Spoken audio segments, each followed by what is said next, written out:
We're driven by the search for better. But when it comes to hiring, the best way to search for a candidate isn't to search at all.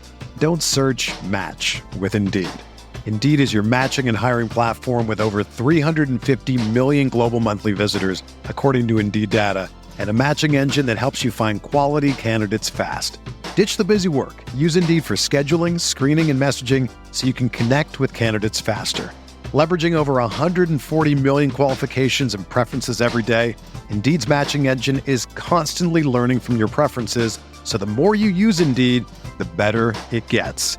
Join more than 3.5 million businesses worldwide that use Indeed to hire great talent fast. And listeners of this show will get a $75 sponsored job credit to get your jobs more visibility at Indeed.com/Blue Wire. Just go to Indeed.com/Blue Wire right now and support our show by saying that you heard about Indeed on this podcast. That's Indeed.com/Blue Wire. Terms and conditions apply. Need to hire? You need Indeed.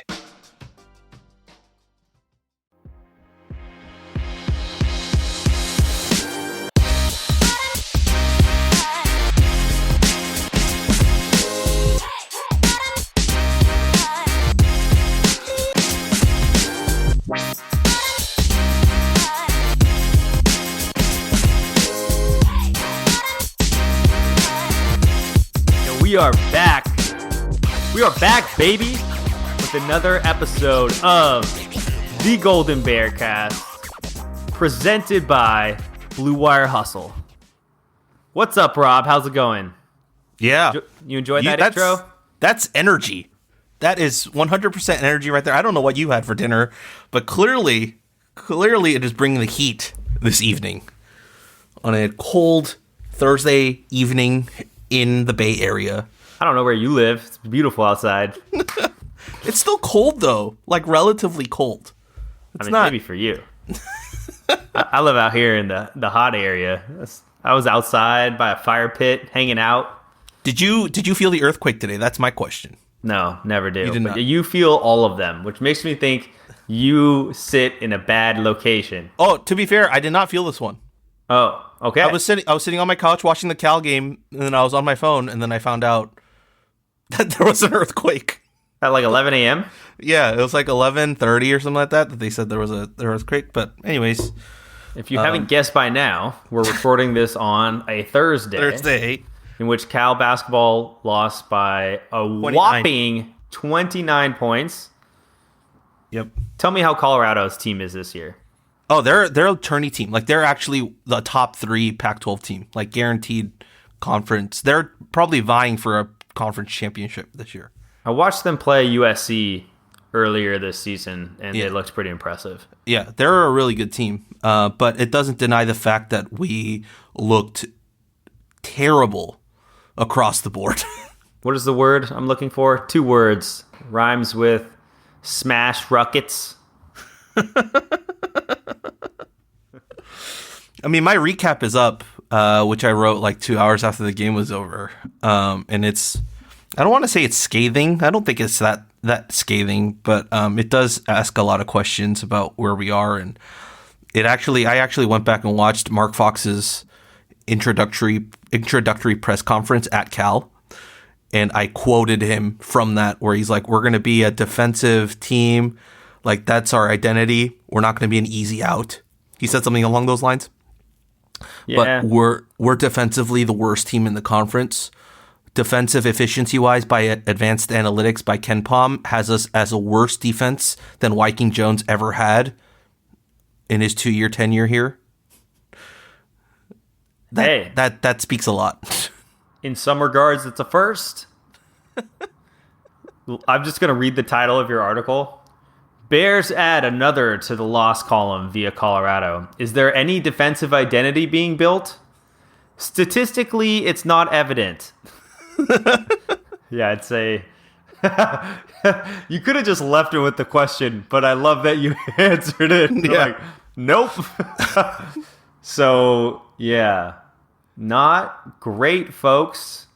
And No. It was a fun conversation because, you had that tweet about I think I was tweeting about like why is there, or someone tweeted me about an 11 a.m. game, and I was like, yeah, I have no idea. And then you came in with the knowledge, but then Saman came on and asked, totally an innocent question because he has no idea. Are you guys even good? That's basically what Saman asked. It was, should you even care about basketball? To which the resounding, response was yes. And Nick came in and with the fire from 2009 to 2017, we were top 3 in the conference or better. And so remember that, folks. Remember it, because that's the side of me that's like, ooh, oh boy.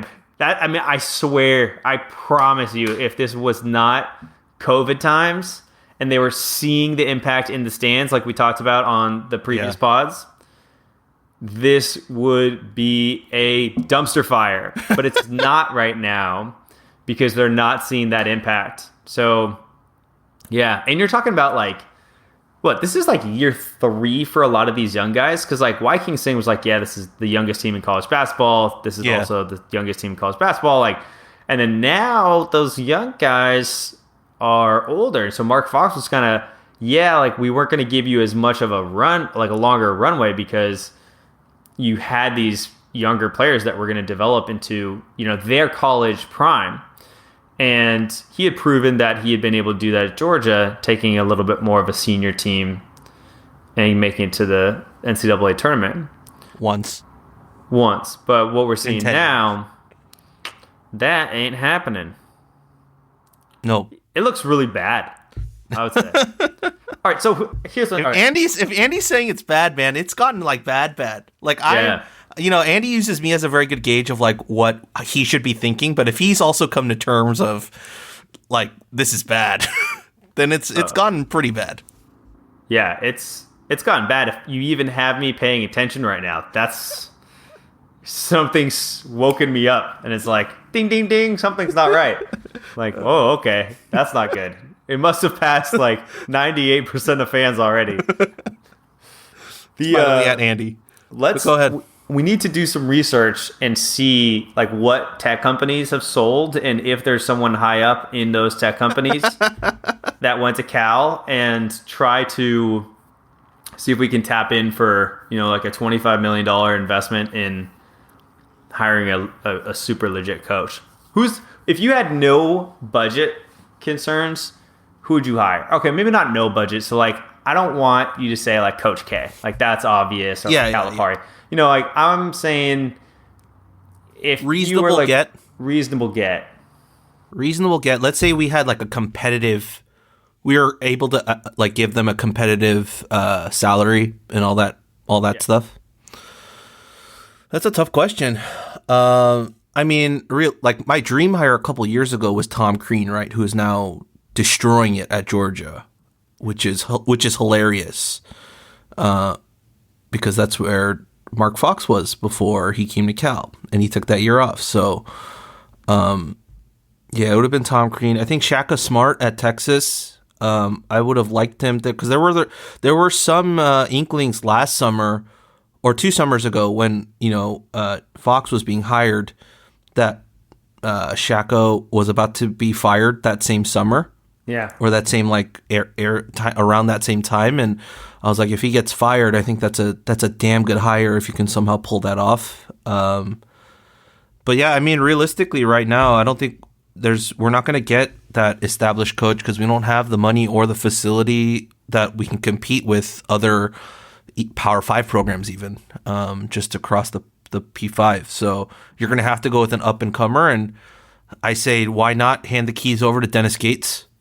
He's a Cal guy, played here, a damn good recruiter at Florida State, and then I know this plan failed last time, but let's say you bring on Theo as the lead assistant right behind him, because the thing with Gates is that he was FSU's head coach. I think it's Coach Leonard.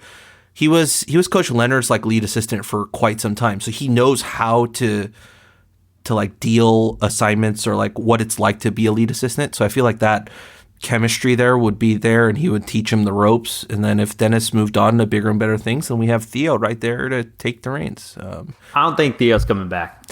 I don't think so either. I don't think he's ever coming back. Not after that debacle that went down. The only way I think Theo comes back is if you offer him the head coaching job, like just off the bat. Just you give him the head coaching job and you say, 4 years, we won't touch a thing.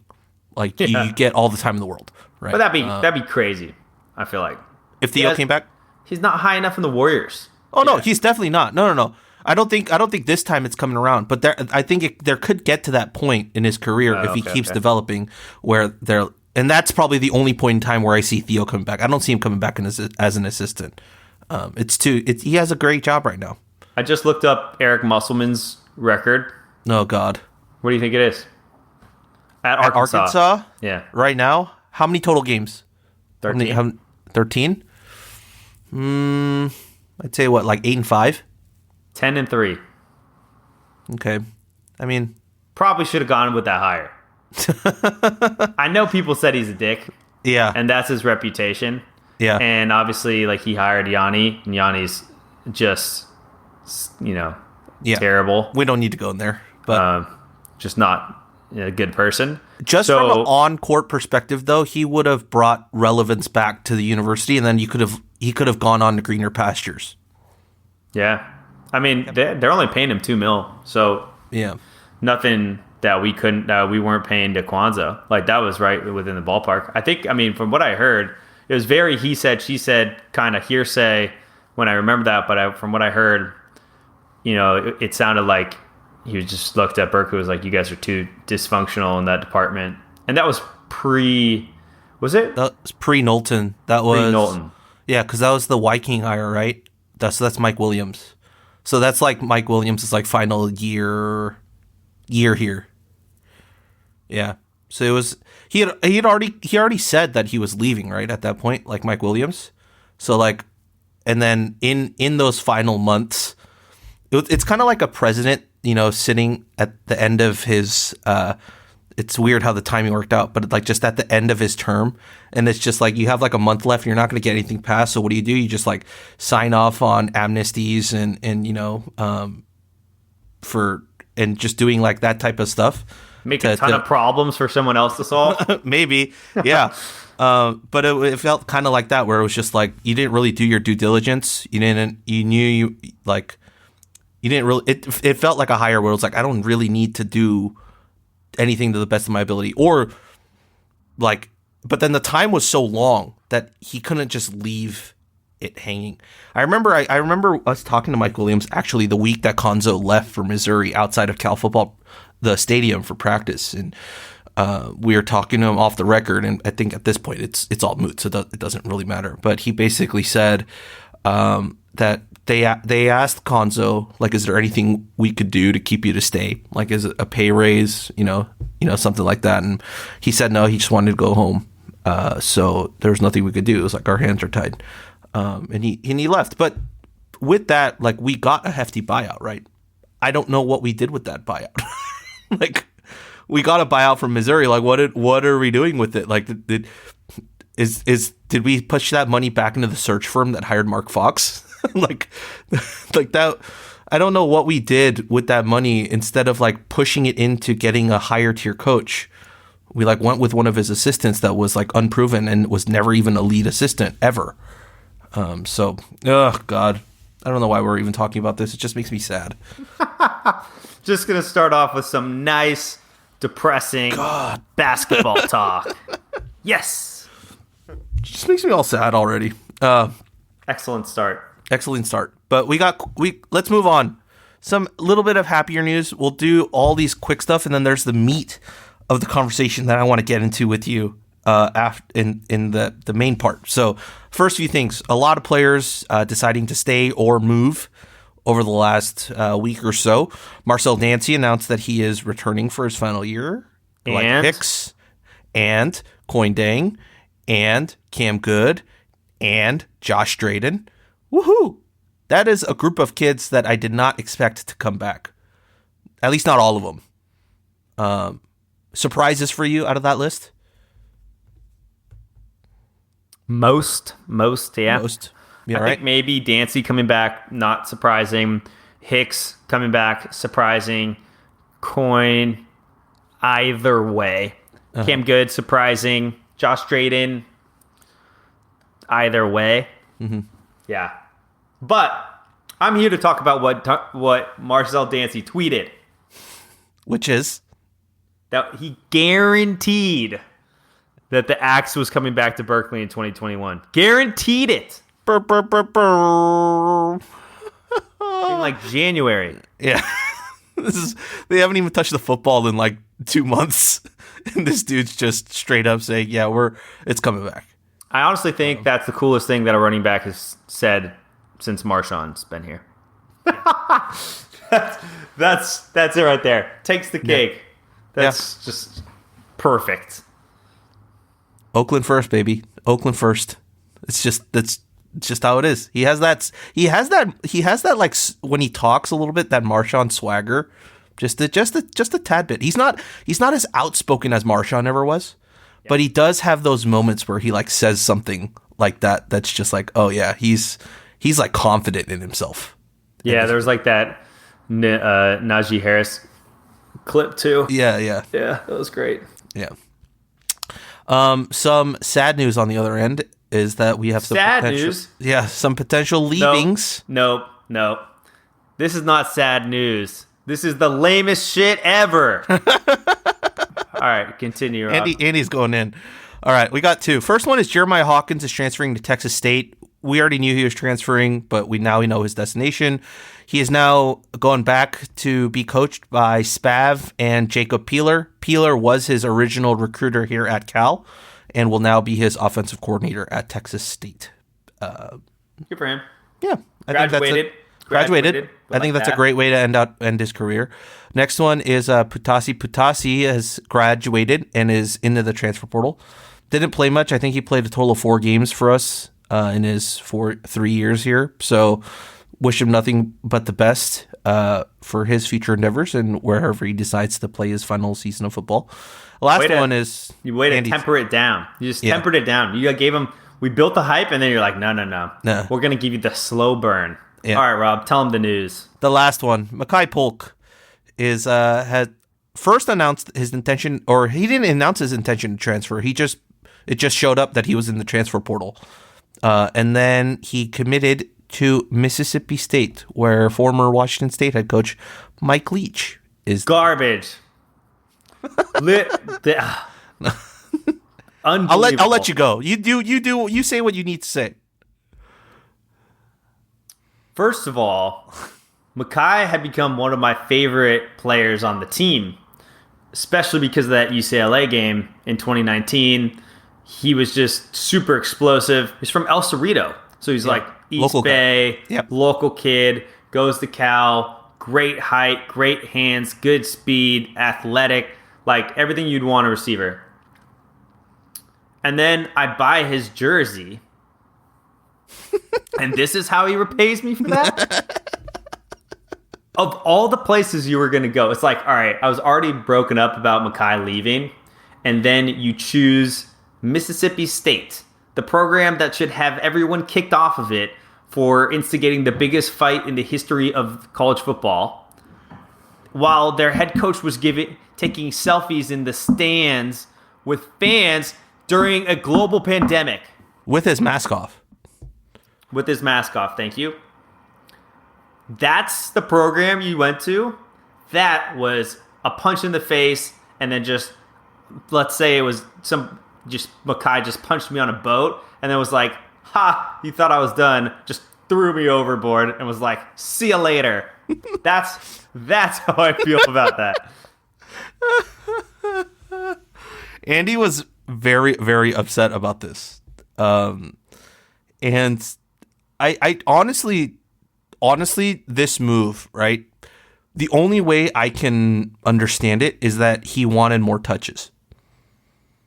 And in an air raid offense as a wide receiver, you're going to get those touches, right? You're going to get the opportunity, at the least the opportunity to get those touches, and be pretty prolific if you're one of the main targets in that offense. But, and here's my but. air raid wide receivers tend not to do so well in the pros. It is just, I don't want to say it's fact because there's definitely like extenuating circumstances and outliers, but for the majority, like I hate bringing this up, but we can talk about ourselves. How many wide receivers of the Sonny Dykes era under Goff and Webb that we were like, holy shit, these guys are amazing. They're going to ball out in the pros. Even played in the NFL, right? Bryce Treggs did not end up ever really playing, right? Yeah. And then we Kenny had Lawler never ended up playing. He was on the practice squad for years. we had Trevor Davis, who's basically special teams. Right. He was more known for special teams. Darius Powell with the Giants for a little bit, but he was a tight end. And then Steven Anderson now is getting a lot more burn. Like Steven Anderson is probably the only one that has a decent amount of burn in the NFL. And a late season surge from Chad Hansen. Right. Who is my missing? It played for the Redskins. Oh, Maurice Harris. Yeah, Mo Harris. Yeah, he played for a little bit, but he hasn't played in a while too. So like I think fringe. I think a lot of people. It was interesting from a subject standpoint. Had a long day, so thinking about random things. Yeah. I think a lot of people sacrifice long-term gains for short-term satisfaction. Yeah. And that's a lot in the world right now too.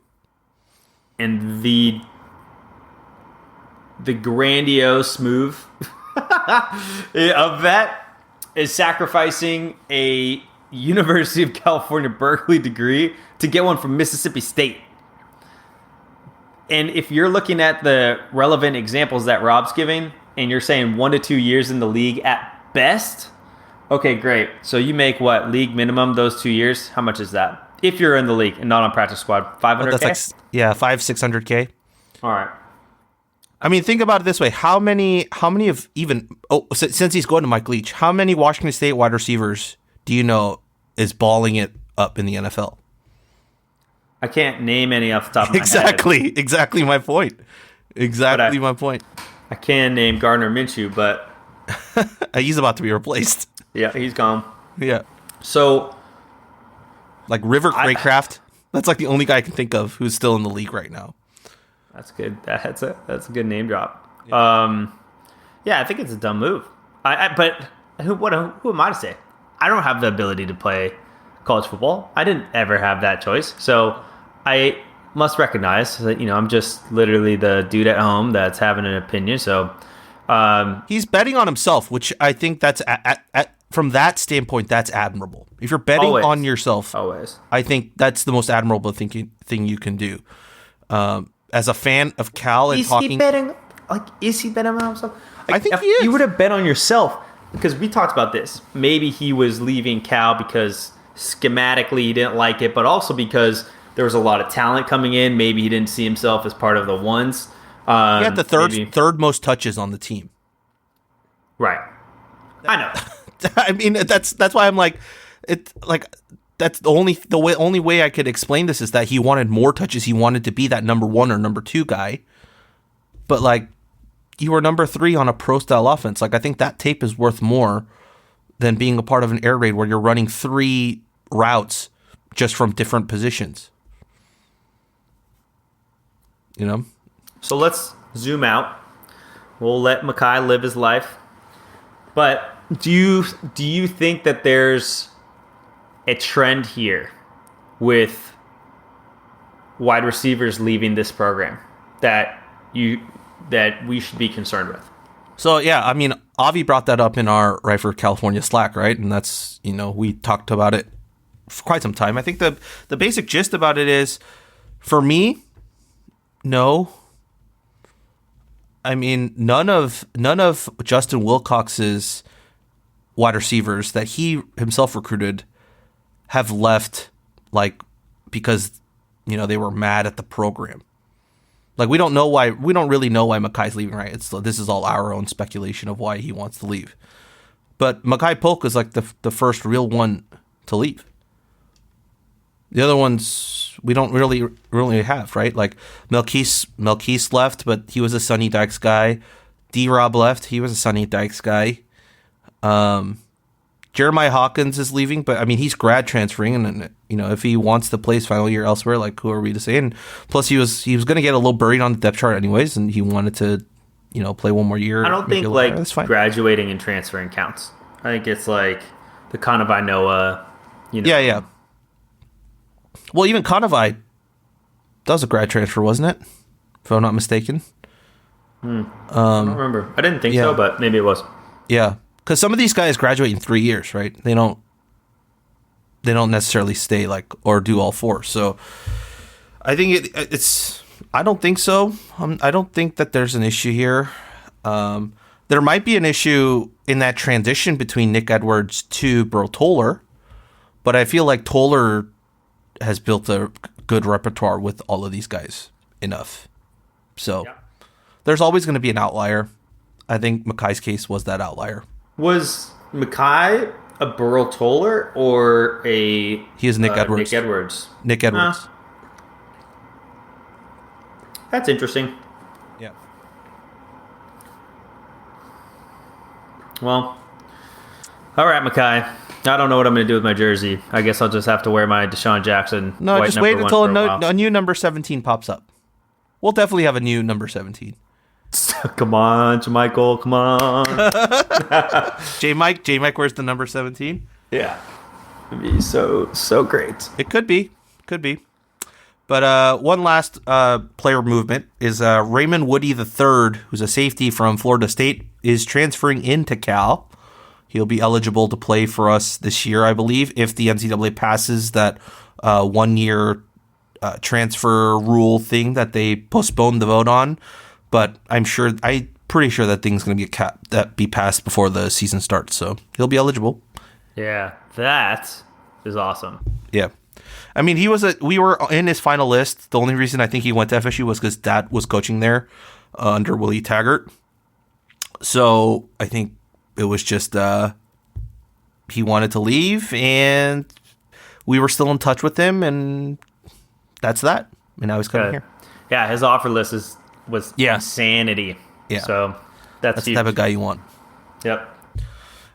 Some recruiting news. 4-star defensive tackle Demonic Williams commits as the first commit of Cal's 2022 recruiting class. Speaking of insane offer lists, this dude has an incredible offer list. 6'1", 300-pound defensive tackle from Mission Hills, California. Offers from SC, Washington, Arizona State, Utah, Michigan.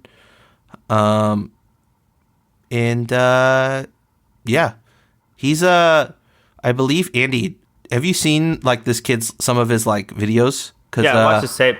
Yeah. He's 15. In the tape? Yeah. Oh. Because think about it. He's now becoming a senior, right? Which means this tape is actually from last year. So he's 16 now. And so the tape is from the season prior. So he's 15 in the tape. He's just like that.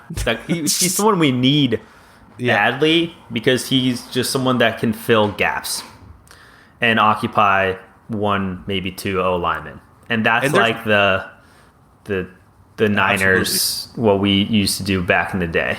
And now we have that rotation of these guys.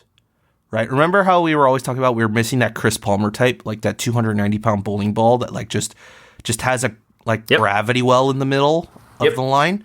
Now we have that with him, Jaden Roberts, Stanley McKenzie, those guys. Now we have the depth there now. That's cool. That's super cool to see. Yeah, that's great. But yeah, back-to-back years where our first commit is a 4-star recruit. Super solid. Only getting better. Only going California on. too. Yeah. And keeping them home.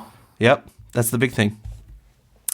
Moving on to some Cal coaching hires. Of course, we talked about Torrey Becton leaving for Texas, or did we not talk about that? We're driven by the search for better. But when it comes to hiring, the best way to search for a candidate isn't to search at all. Don't search, match with Indeed.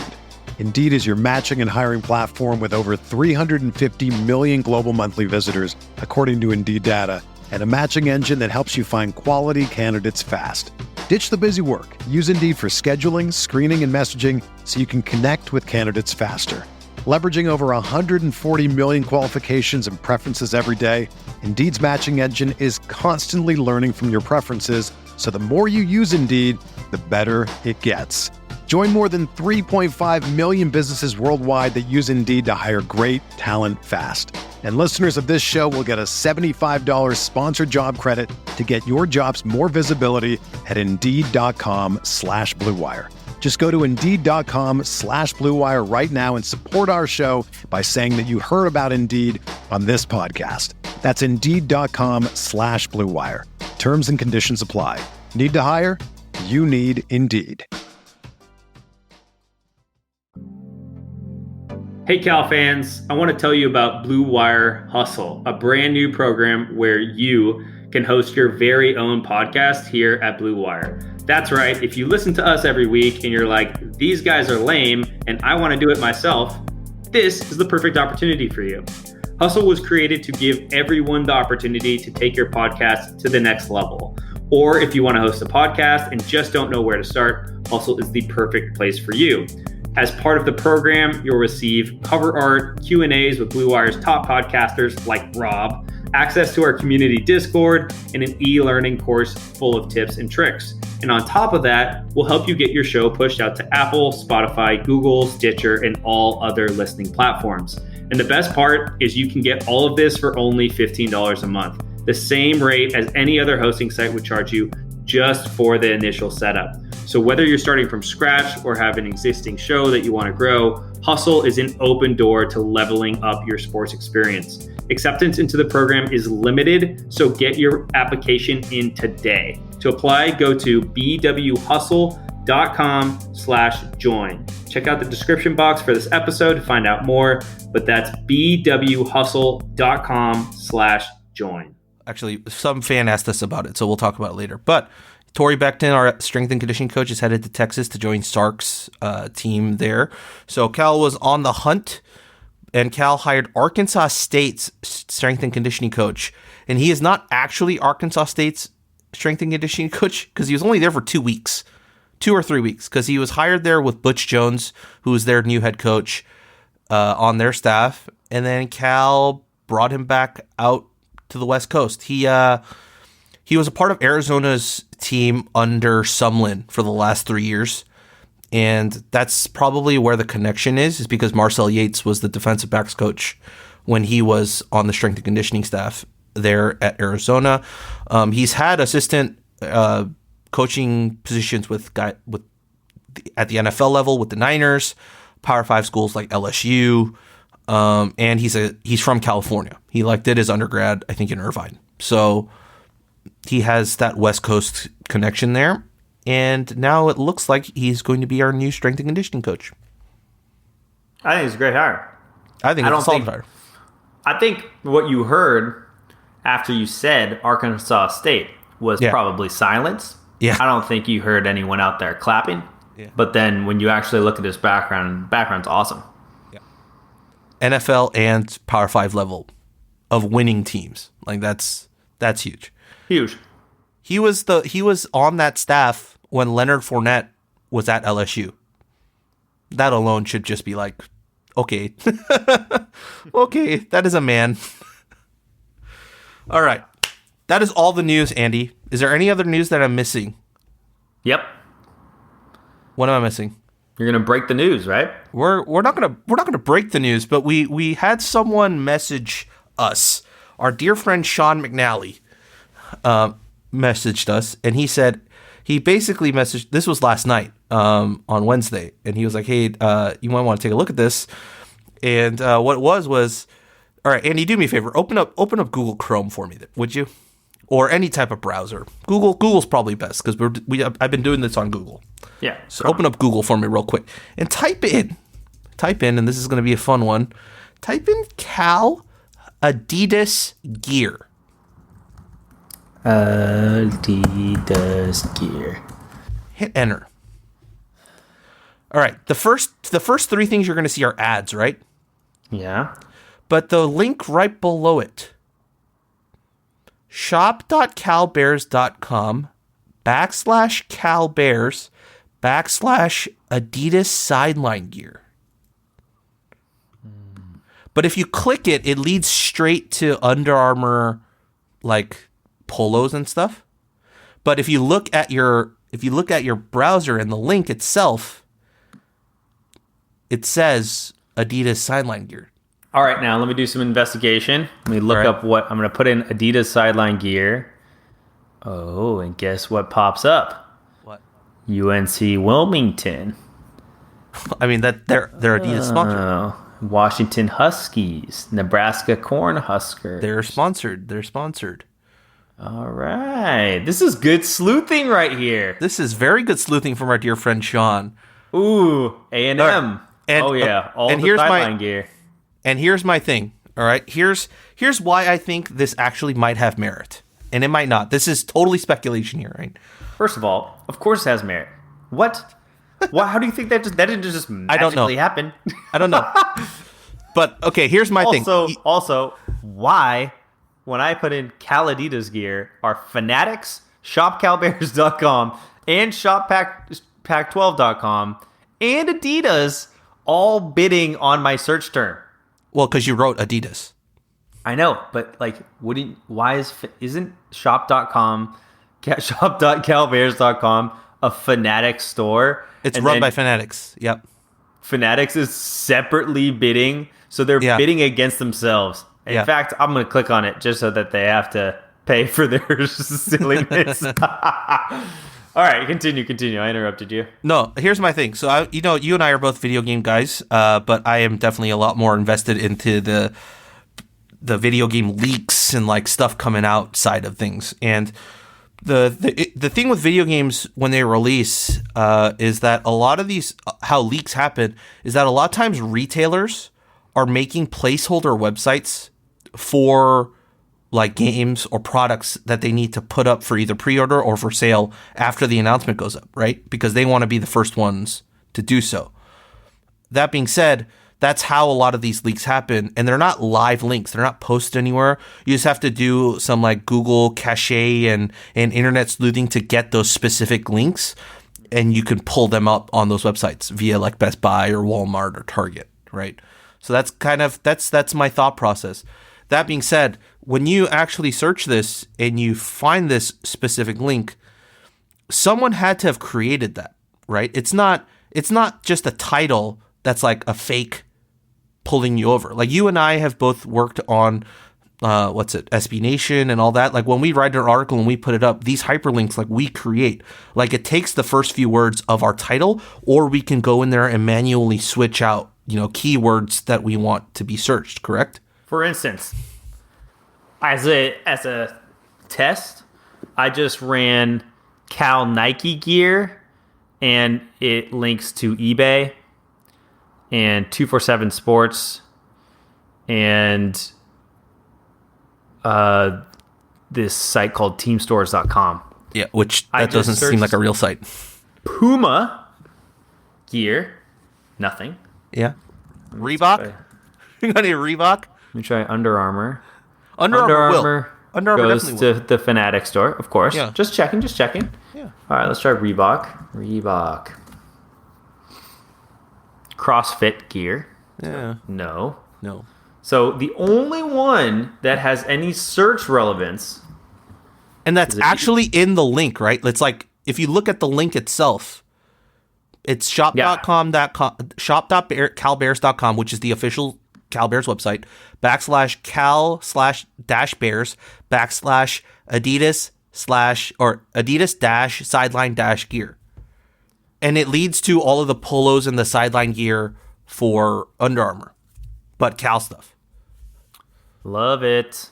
Very exciting. It's happening. It's happening. All right. So talk to me about this. One, do you think this is real, or this is this is all fake? This is all computerized crap that that Google's taking us for a ride. 99% chance it's real. That's a leak right there. Honestly, think you should probably leak it, and then the university will confirm it. True. I mean, we're already talking about it on this pod, so people are going to start talking about it because we're the first people that'll be talking about this. All right, we got to tweet it. We'll tweet it out when we drop this pod. Source on the tweet. I'm thinking source. Adidas is the next. It can't be source. We already said that Sean was the one that tweeted it to us. That's our source. But all this is source means is we have a source. That's not even a real source though, because he was internet sleuthing and he found it. This isn't anyone in the athletic department that told us to look for this. This was straight up just a Google search. Nobody needs to know that. That can still be a source. Source. We just talked about it the entire time. All they need to do is rewind this like 10 minutes and they can find out about it. All right. So I asked a buddy of mine who worked in this industry, like, shoes and so on and so forth. And I was like, how realistic is this? Could this be like an actual real thing? And here's what he said. He said, this is actually very, very interesting. He said, that's really interesting. I don't think Fanatics would know that, we would be signing Under Armour. So it could be just bad code where they just cut and paste from other schools. Okay, let me test that theory. Go ahead. I'm going to test. You're going to test it. All right. But on the other hand, he's saying that it could be real but they also don't usually have stuff spun up for consumers right away. So this will probably take, if he's saying that timeline wise, if they're working on a deal right now and they're getting all that branding stuff done, you won't see products probably come up until third quarter. Like he said, it takes about 3 quarters. So you probably won't get it till like a month into football season. Right. And that'll be for like, the sweaters and all that, but you'll also get like you might get the basic t-shirts and the polos that just have the Cal script just screen printed onto it on a generic Adidas polo just out there, but that's probably about it. And that's what he's saying. So what I searched was Nebraska Adidas gear. I searched, so then I searched Washington Adidas sideline gear, and none of them had that Adidas sideline gear, except for Washington State, which does. And when you click on it, it goes directly to their Fanatics site with all their Nike gear. Right. Washington State is Nike. So does that debunk our theory? Damn it. Wow, Fanatics is just garbage. Okay. Confidence score 0. Maybe we shouldn't send the tweet. I mean, the people still listen to this and talk about it, but that's what they used to have. That's what they used to have. So that's their old. I think it's probably still real because that's probably what they used to use. It looks like they never got rid of that. But I imagine you would start putting it up there so that the only reason why you would have that up there so far in advance is so that when it's announced, people are going to type in, what are you going to type into Google? Cal Adidas gear. And then they'd have the landing page ready to go. It's already picking up some SEO benefits right now because we're clicking on it. We're searching for it. We're clicking on it. It's already, if we type Cal. So I think that's why you do that in advance.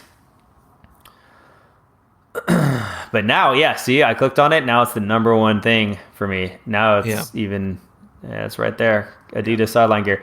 I would still bet that's. I'm still in favor of us breaking it with the tweet, with the source. There's no source. It's just Sean on his own like computer looking it up on Google. This isn't a leak. Tweet that shit. I like it. I would love it if we got Adidas. And we talked about it enough, but it would be a big win. It'd be a huge win. I mean, and it needs to happen now. If we're going to get our stuff, as I said, from my buddy who works in this industry, If we're going to get our stuff from their factories and whatnot, it takes 3 quarters. It needs to come in before football season.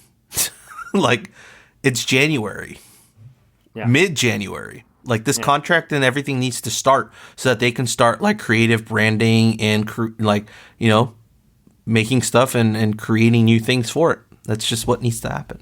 Yeah. But yeah, this would be very interesting, and I think it's just fun to think about. But some internet sleuthing and some fun things. So yeah, if you're listening to this, go ahead. I'm sure you've already done it, but go ahead into Google, search Cal Adidas gear, see what you get, and let us know if you think it's for real, if it's fake, if it's just some computer-generated link that we're overhyping. But yeah, I think it's a fun little thing to talk about. It's not really little, but you get the point. All right, Andy, we're moving on? Yeah, let's move on. I'm already tweeting this out right now. Breaking. Cal to sign with at Adidas. Big win for the Bears. You're not really tweeting that, are you? I just tweeted it. You're really tweeting that? What do you think? Of course. We got to break the news. Oh, my God.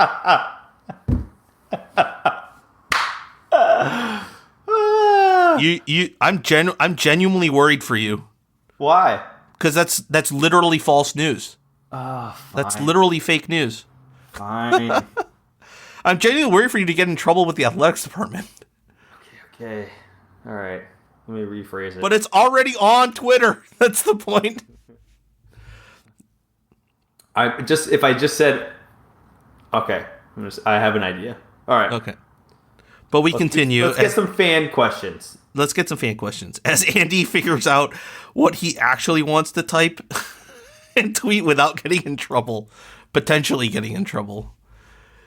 You do realize that your weight, your like tweets and words actually has gravitas like in the fan base because you're a podcaster, like and a fan voice. So if you say breaking, they actually think you're breaking the news. Like you don't realize this, but you have to understand that your words have weight behind them. We feel good about it. We feel good. Oh my God. All right. Anyways, talk about some fan questions. First one. Got one from John Clemens on Twitter. He asks, how limited was this version of Musgrave's offense? Are we going to see substantial changes to play calling as more is installed, or will it be largely the same next season? What do you think? Got any thoughts? You take first take. I think my version of this season is they already I think as soon as the UCLA game was over, and this is tinfoil hat on. As soon as the UCLA game was over, I think they kind of realized, hey, this season's not going to go as we think it's going to go. Like, we might have to play random opponents on random days. So let's keep our playbook to a base minimum and not open it up unless we absolutely want to or need to, and probably do that towards the end of the season. And that's kind of on the trend of what Trey Beck said, right? Which was like, you saw different pass patterns, you saw different play callings, you saw different tendencies of plays even being called as the season progressed, and particularly towards the end of the season. So I definitely think that the playbook was definitely a lot more closed, and they were trying to save a lot of the stuff for an actual 12-game season where they could open it up a bit more. And there's no reason to open it up in a 6-game season with a new offense and show off all of that in game tape for them to prep for you next year, right? Like, I don't think you need to do that. So that's kind of how I feel about it. But yeah, I think I would say that it's hard to say what we saw with the offense this year and what to expect for next year. It's really tough. I mean, I think if you look at the things that are kind of a bummer going into next season, that's going to be one of them. And it's going to be the reason why I look at this team and say that there's, I think there's a firm ceiling on this team of 8 wins. That's personal ceiling there. Yeah, I think for me, I just have too many questions about what the offense looks like. So play calling, scheme, personnel fit, what we saw with Chase under center versus Chase being in shotgun. just, the fact that we're not really running as many RPOs and and watching a lot of postseason football, like college football this year, you just see how frequently that scheme is used and those plays are used and how effective they are, that it just had me sort of being like, oh, okay, I think the offense is unfortunately still going to be a question. It's just going to be one of those things. Does it have the ability to be better than I'm saying 100%? But it's going to depend on the O-line, being able to replace Curhan and step into that role, and then make sure that we get a really consistent running game, which obviously we have a lot of talent, and then seeing much more of a downfield attack than we have. But I don't know. Like, I still have genuine questions. I think there's people out there that are wondering how secure we are at quarterback, and I personally have no idea what to say on that. I've historically been incredibly harsh on Chase, so I have to kind of acknowledge that there's a bias that exists with me there, but I just don't know. Like, we saw his best in Baldwin's last season with us, and a season cut short by injury, and then this year it sort of seemed like we regressed again. So I think there's questions there, and I think play calling is a piece of the puzzle. We'll find out more. I think we'll see a lot more too coming out when they have spring ball in the spring. Not sure if they'll allow people to come watch, but I'm sure we'll get little tidbits out of there, and then also leading into fall camp.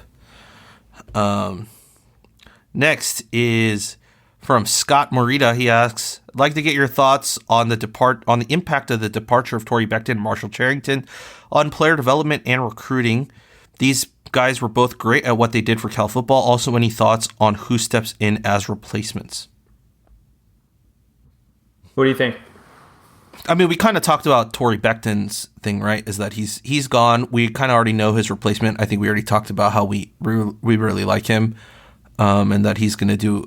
I think he's going to do a really good job, particularly because he has the NFL pedigree. I think that's like what a lot of recruits, potentially higher recruits, are going to be looking for. Because I talked about it with you when we were talking separately. Is I think the strength and conditioning coach in a football program, like not on game day, but like in a football program, might be the second most important person in the program besides the head coach, because he is the guy that he connects with the players the most during the off season. He's the guy that interacts with them, sets their training schedules, their workouts, like what they need to particularly work out on, all that stuff. So he's a big foundational block to how you build your program up. And a lot of the times, like when you see a program that has like a lot of players with muscle injuries, like hamstring tears or deep quads or calf injuries and bicep injuries and stuff, that's usually you can point that back to too rigorous of a strength and conditioning program and weight training. With freak injuries, that's tough to call, but like deep muscle injuries, that's usually where you can point the finger to. So like if you get a guy who can alleviate that and yet build players up and help fill out their bodies and mature, that's the kind of coach you want. And Becton did that. I think our new strength and conditioning coach probably do the same, because he has that connection with so many of these top tier athletic programs. Yeah, well said. I mean, that really answers the question where I was about to be like, I really wonder how much of an impact the strength and conditioning coach has on the program, but that was really well said. I think that covered it super well. I think we have a good hire there. I think when it comes to coaching hires, it's maybe this year isn't, I mean, and knock on wood, right? Because it's still kind of ongoing and you never really know.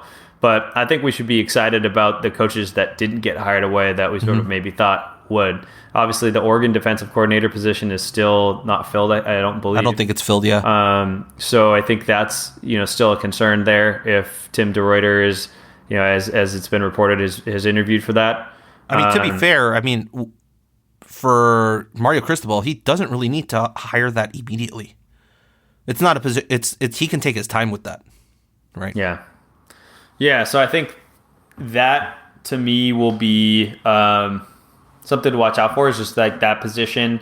But I think the other one that we were worried about was potentially seeing Regal leave, and Arizona filled in that that role with two coaches splitting it. So I think Regal's here to stay, which is fantastic. We've talked about it before. I know everyone didn't like special teams performance this year. I think it's a total anomaly, and that he's a really good recruiter. So I'm very excited that he's still here. I think Tim DeRuyter tweeting out, was it Dancy's that it was Drayden that he tweeted out, "Let's go." So or Coins, one of those defensive guys. Yeah, and he was pretty excited. So I think this offseason is actually one where we might be a little bit more excited about who's still here versus who left. Although Torrey Becton is certainly a loss. And it was a good hire by Sark. Sark's made good hires. Sark looks like a good hire. That was very apparent in the national title game. Well, except for the Eyes of Texas remark, but we don't need to talk about that. Or the fact that his main thing was getting them back to singing songs. You know who said that? Sark was not the first one to say that. You know who said that line? Is that Matthew McConaughey? No, I don't know. Maybe Sonny Dykes. Sonny Dykes was the one that was like all about singing the songs. He's like, we're gonna know the school songs. I mean, we liked it. I ate it. Yeah. And that's why I say, it's like people hate on him. Like, no, like it's cool. Like that's fine. I'm sure Texas fans are like, yeah, that's dope.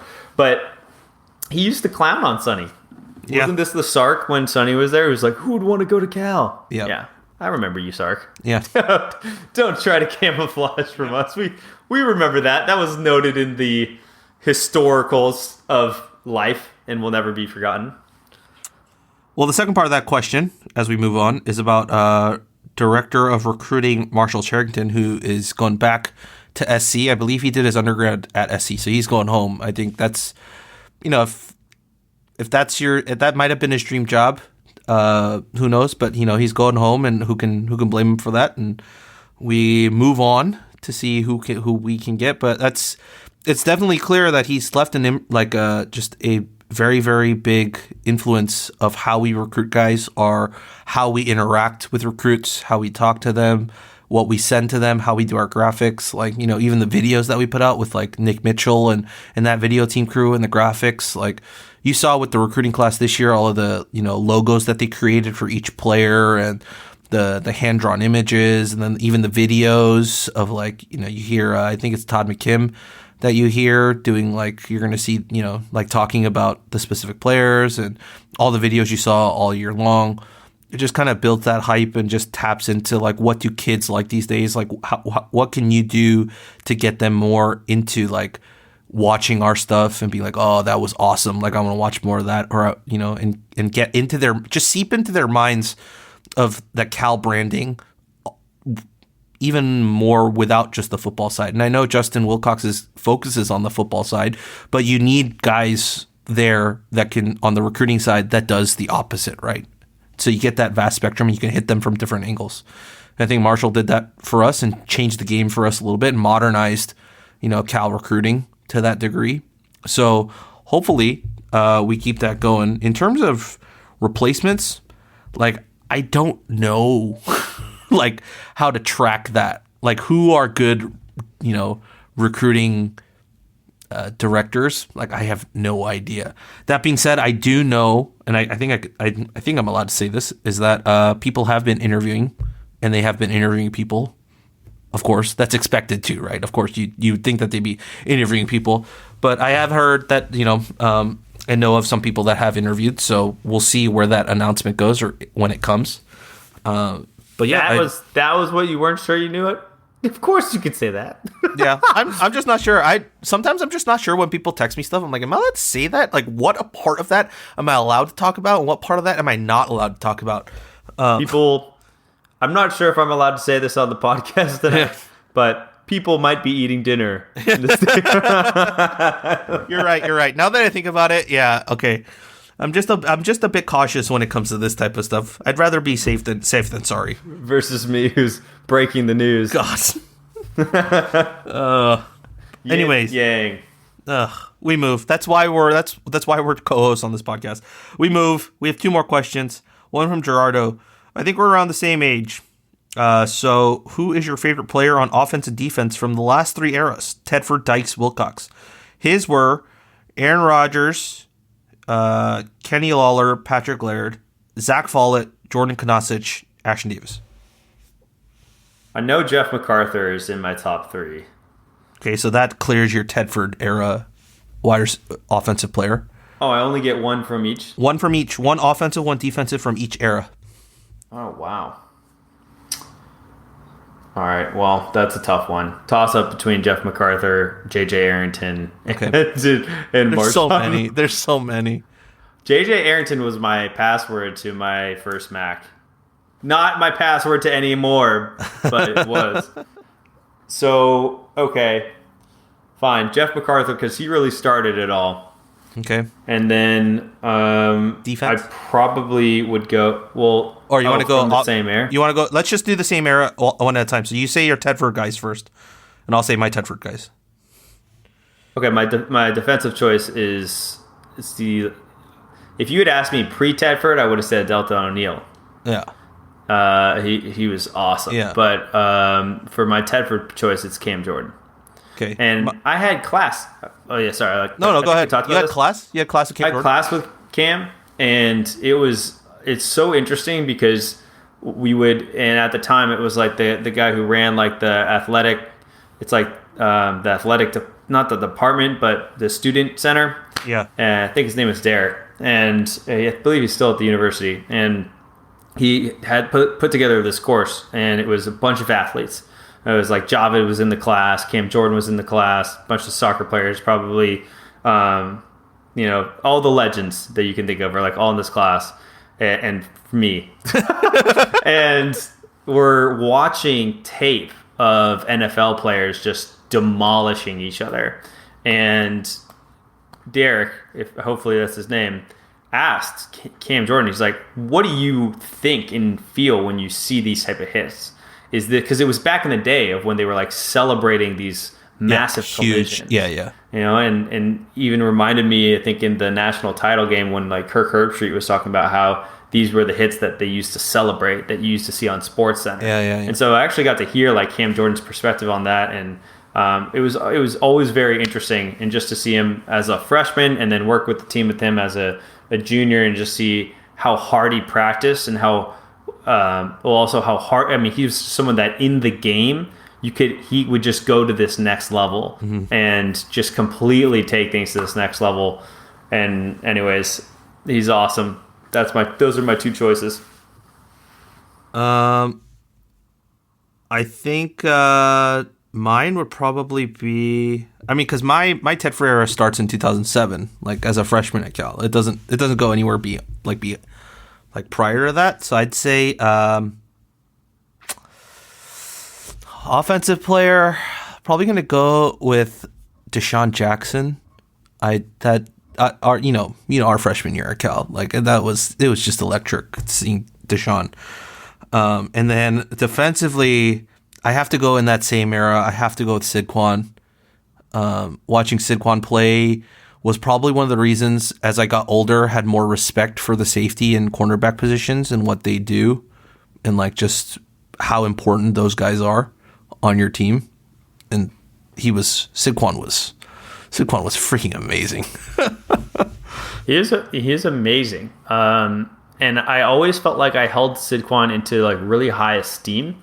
And then I got to see him on the team, and then his senior year was really weird. So him and Marcus Ezef, I don't know what happened, but they had an overlap, or maybe it was his junior year. I think it was his senior year. It's him and Marcus Ezef was still on the team in 2007 because he was the guy that hit the Oregon wide receiver right for that ball.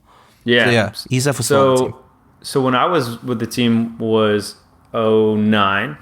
And they would always show up to practice after practice would happen. So I don't know if they got in academic issues. But Sidquan was the chillest dude in the world. So if you ever if you're hey Sidquan, how's it going? He's chilling, man. Just really one of those guys. And because he was so good, he played all 4 years. Yeah, he was just awesome. But I was always surprised that he didn't actually make it further in the NFL. Big surprise to me. He had a few years, but that was about it. You know who's someone that we really should choose that we never choose is Tyson Alualu. Yeah. He was really good. Did we even draft him? We should have drafted him on our team. I don't think he counted. I think Why? he was drafted right before because we went 2010s, right? I think he was picked in like 2009. Oh yeah, okay, good point. All right, now we got to go Next era, Dykes era. Sonny Dykes era. Oh boy, favorite players from. How about you go first? I don't have mine yet. Favorite player? I was a big fan of Darius Powell. I still am to this day. I think he was very underutilized and rated as a big-bodied wide receiver. I think if he had been born, let's say 4 years later, I think he would be like garnering very, very high NFL, scouting eyes, because that's the trend, right? These big-bodied wide receivers that you can throw out against, a 5'11" corner, and you have a 6'4", like 220-pound wideout that's out there that can, has a huge catch radius. So, yeah, I think he was very underused and underappreciated, but I really liked Darius Powell. And then he also did that celebration throwing up the X every time he scored. So that was super cool. Defensively under Dykes, you know what? The one fan favorite that always comes to mind is Cam Saffel.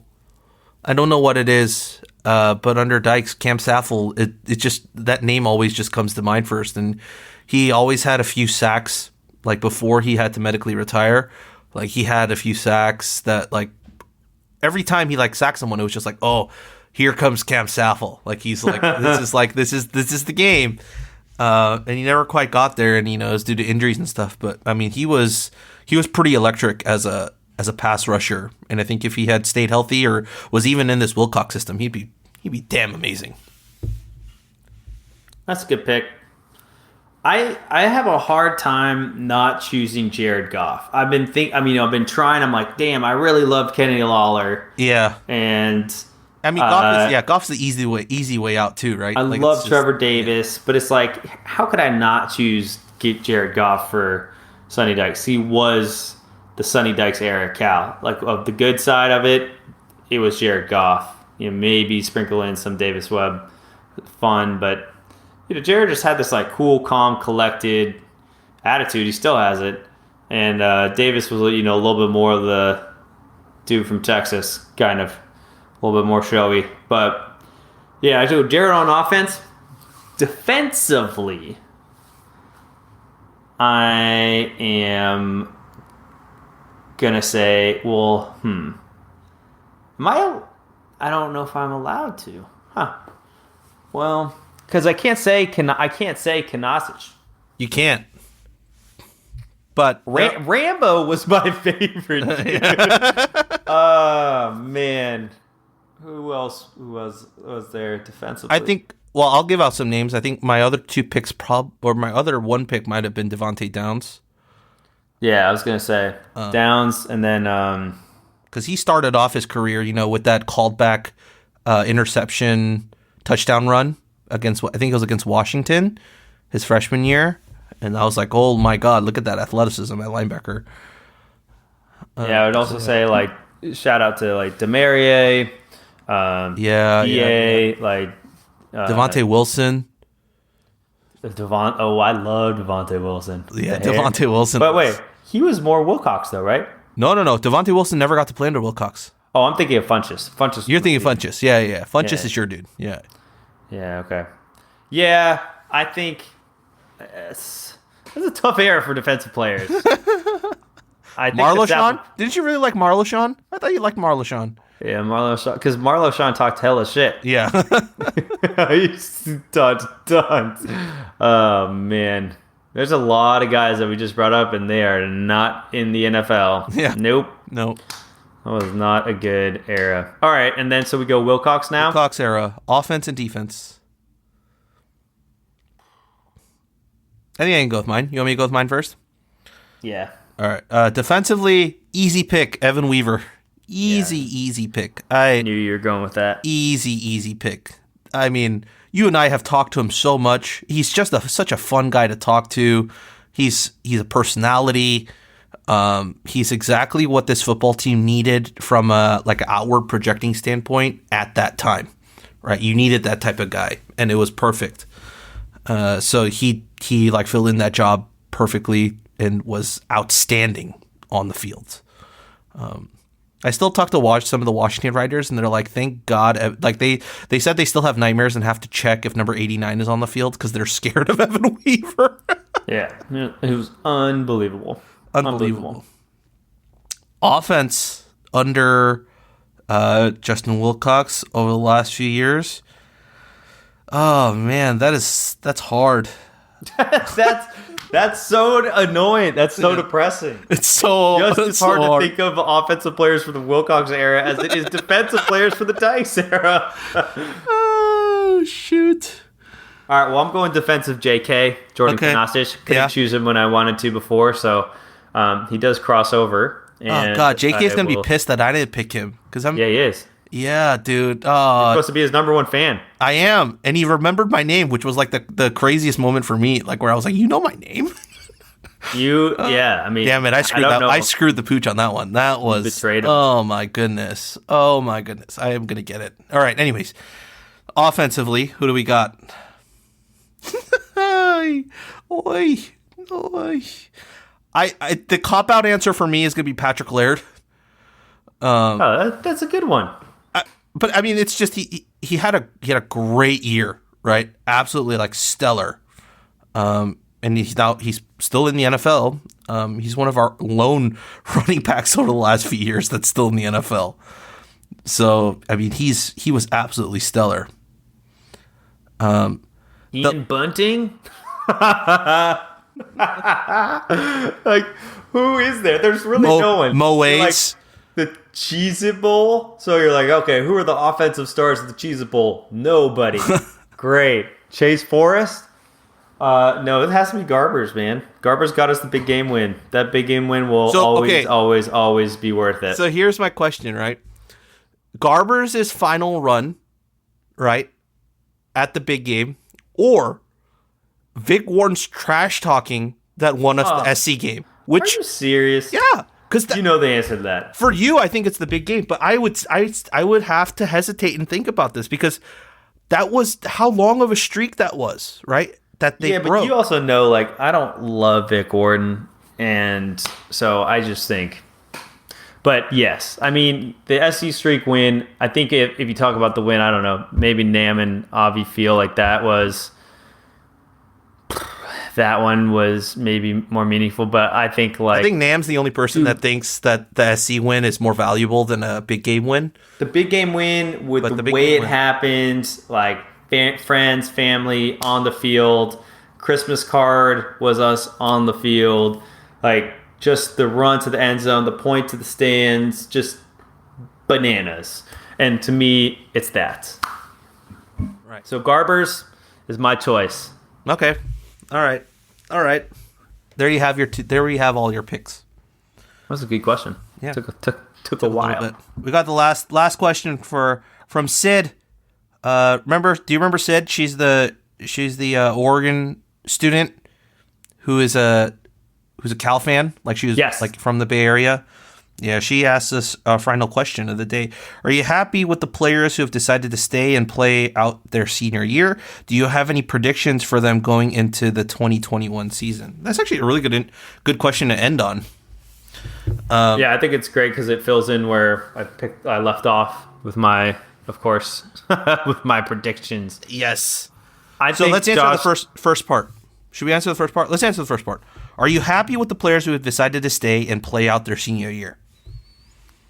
Yeah. A resounding yes. Especially the guys who are staying, like because we know one we lost is Zionde. Yeah, and Zionde would have been like what 25 or 26. Yeah, been in college way too long. Yeah, Zionde can move on. Not because I don't want him here. It's just like he can try out new things. We don't have to linger on him staying here. All right. But yeah, all right. Do you have any predictions for them going into the 2021 season? I think Cam Good has real potential to be the Pac-12 Defensive Player of the Year if he keeps progressing that way. We hear our favorite guest, Trey, talking about how good and how talented he is, and just the fact that Trey says that he just catches those really unlucky injuries. Mm-hmm. We're talking about a fully healthy Cam Good who was showing so well on tape this last season. Yeah, like he would be absolutely someone to look out for. I think Josh Drayden is an incredible cornerback, and it's just we've had him for so long, and that experience is second to none. So I think that's huge. And then you look at Coin Dang adding all of that muscle. We didn't really see it at the beginning. He was kind of, coming into his own. And then by game 4, he looked really, really good. The Oregon game obviously being his best game of the season. So with those guys coming back, and then I think I'll let you talk about Elijah Hicks because I don't want to spoil. Like what I would say is just a retread of what you're probably going to say because you really like Hicks. And am I missing anyone? Dancy. And then so Dancy I think like comes into a position where I feel pretty good about, but Dancy, like people forget, like in the games that we struggled to run the ball, Dancy was actually the one that had the best like yards per carry, kind of showed out the best. I think having that leadership, and then also not to be second, not to be forgotten is his off the field work too. And so to set that example of what student athletes should be at Cal is really important. So I think he's a huge member of this. So all those guys that came back are super, super valuable, and I think they're all going to make a big impact. But the two that I would say by far, like I think all conference type for me would be, Cam, like definitely Cam Good. And I think Josh Drayden has the potential to do that depending on how he's used. Yeah, the one other guy that Andy forgot here is starting center Michael Safell. He has said he's returning, and I think that's huge. Having continuity at center, I think that's absolutely huge. So, yeah, I think that actually might be the most important one from an offensive standpoint in returning. Even I think maybe even out of that entire group, the most important one returning is probably Mike Safell. Center is such an important position that you don't realize. So, yeah, as Andy was saying, like, yeah, I think Hicks is huge because I honestly think he was. People think that Cam Bynum was our best cornerback. I think Elijah Hicks was our best cornerback. I think he lived in that shadow a little bit of people talking about Cam Good, and he quietly did his work. And this year they were like, oh, Hicks wasn't as great, but he was also moving to a brand new position at safety. And he loves contact. He's a good tackler. He hits hard, and playing that safety position might actually benefit him for the future position at the NFL, and being able to roam and see where he fits in, whether as a free safety or a strong safety. And you've seen, the smaller sized safeties be a little bit more effective in the NFL these days. Like, you see Jamal Adams, you see Derwin James with my Chargers. Like, it's those guys. I think it fits that same mold that Elijah Hicks does. So I was surprised that he's coming back, but man, he might actually light up the conference from that safety spot next year. I think he's going to be really good because he got however many snaps he needed at that and live snaps at that position instead of just practice in a bowl game. So you'll see him. I'm pretty sure they'll have some interesting packages with him. And then especially with him and then some of the other younger safety guys like, Trey Passer and Daniel Scott and Tyson McWilliams. Oh, it's going to be fun to watch. But yeah, I think that's it. Is that it? Let me check the questions. That is it. That's our predictions for everything. That is our questions for everything. That is it. Did you see this? We got followed by Marshawn Lynch's mom. We got followed by Mama Lynch, which is super surprising. Really, really cool. But I know since he's your best player, and she's a big social media personality too. 22.9K followers. Huge, big time. But that is it from the Golden Bear Cast. You can find me on Twitter at Rob11HWNG. You can find Andy at Andy J Beast Mode. You can find us on Twitter at Golden Bear Cast. And also, if you found us where you're listening to us, then I don't need to tell you where you can find us on podcast platforms. We are also testing out a new platform to converse with our community and talk to you guys, which is an app called Flick. You can find it on our Twitter page. You can find it on my Twitter page. Just find the link, join up. It's a mobile app where you can chat, set polls and quizzes and other fun stuff. So we shall see. We shall see. But that's it. That wraps it up for us. And as always, go Bears. Go Bears.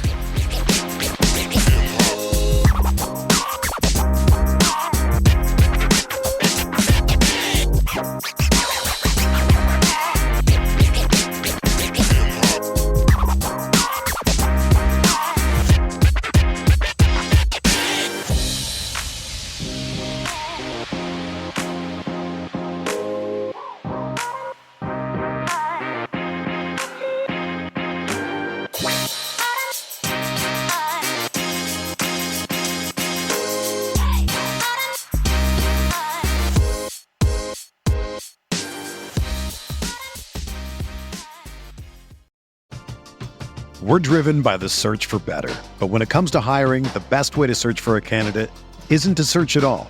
Don't search, match with Indeed. Indeed is your matching and hiring platform with over 350 million global monthly visitors, according to Indeed data, and a matching engine that helps you find quality candidates fast. Ditch the busy work. Use Indeed for scheduling, screening, and messaging so you can connect with candidates faster. Leveraging over 140 million qualifications and preferences every day, Indeed's matching engine is constantly learning from your preferences, so the more you use Indeed, the better it gets. Join more than 3.5 million businesses worldwide that use Indeed to hire great talent fast. And listeners of this show will get a $75 sponsored job credit to get your jobs more visibility at Indeed.com/Blue Wire. Just go to Indeed.com/Blue Wire right now and support our show by saying that you heard about Indeed on this podcast. That's Indeed.com/Blue Wire. Terms and conditions apply. Need to hire? You need Indeed.